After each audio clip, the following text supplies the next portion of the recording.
अस्सलाम वालेकुम नाजरीन, हेल्थ टाइम उर्दू में आपको खुश आमदीद कहते हैं। दोस्तों, आज की इस वीडियो में हम बात करेंगे तरबूज की ग़िज़ाइयत और फ़वाइद के बारे में। तो दोस्तों, वीडियो शुरू करने से पहले आपसे एक रिक्वेस्ट है कि अगर आपने हमारे चैनल को अभी तक सब्सक्राइब नहीं किया है तो प्लीज़ सब्सक्राइब कर लीजिए और साथ में बेल आइकन ज़रूर दबाइएगा ताकि जो भी वीडियो हम अपलोड करें वो आपको सबसे पहले मिल जाए। तो दोस्तों, बात करते हैं तरबूज की। और तरबूज मिजाज के लिहाज से अगर बात करें तो तरबूज एक सर्द और तर फल है जो कि गर्मी को दूर करता है। गर्मियों के मौसम में इसका इस्तेमाल बहुत ही ज़्यादा मुफीद होता है और ये आता भी आमतौर पर गर्मियों में ही है। ये जिस्म में ठंडक पहुंचाता है और प्यास को दूर करता है। इसी वजह से ये जिगर और मैदा दोनों के लिए बहुत ही ज़्यादा मुफीद है। यरकान के मरीज़ तरबूज इस्तेमाल करें तो उनको बहुत ज़्यादा फ़ायदा हासिल होता है। अब अगर तरबूज को आप आंतों की खुश्की के लिए इस्तेमाल करना चाहें तो ये बहुत ही फ़ायदेमंद चीज़ है और ये आपको जो कब्ज़ है उससे छुटकारा देता है।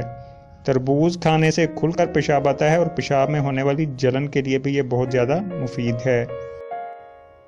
अतबा के नज़दीक तरबूज खाने के बाद पानी नहीं पीना चाहिए और इसे खाने से पहले खाली पेट भी नहीं खाना चाहिए। इसके अलावा कुछ हकीम ये भी कहते हैं कि इसे चावल के साथ भी इस्तेमाल नहीं करना चाहिए। बाज़ लोग तरबूज पर सफ़ेद ज़ीरे, स्याह मिर्च और नमक का सफ़ूफ छिड़क कर खाते हैं।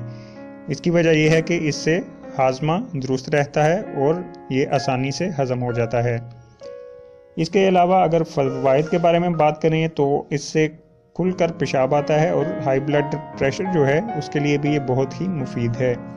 तरबूज के बीज के भी बहुत से फ़वाइद हैं। इनका इस्तेमाल हाई ब्लड प्रेशर को कम करता है और खून की जो बारीक रगें होती हैं जिनको वेन्स कहा जाता है उनकी सख्ती को दूर करके उनमें लचक कायम करता है।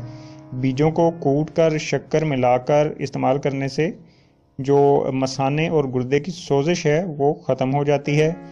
जहाँ तरबूज बकसरत पैदा होते हैं वहाँ बीजों को कूट कर इनकी रोटी पकाकर भी लोग खाते हैं। अगर हम तरबूज की ग़िज़ाइयत के बारे में बात करते हैं तो 100 ग्राम तरबूज में 21 कैलोरीज और प्रोटीन इसमें ना होने के बराबर होती है, जबकि 5 ग्राम नशास्ता और 1 ग्राम फाइबर पाया जाता है। तो दोस्तों, आप भी तरबूज का इस्तेमाल करें और सेहतमंद रहें। अगर आपको ये वीडियो अच्छी लगे तो इसे लाइक और शेयर ज़रूर कीजिएगा और नेक्स्ट वीडियो तक के लिए आपसे इजाज़त चाहता हूँ। Thanks for watching. अल्लाह हाफिज़।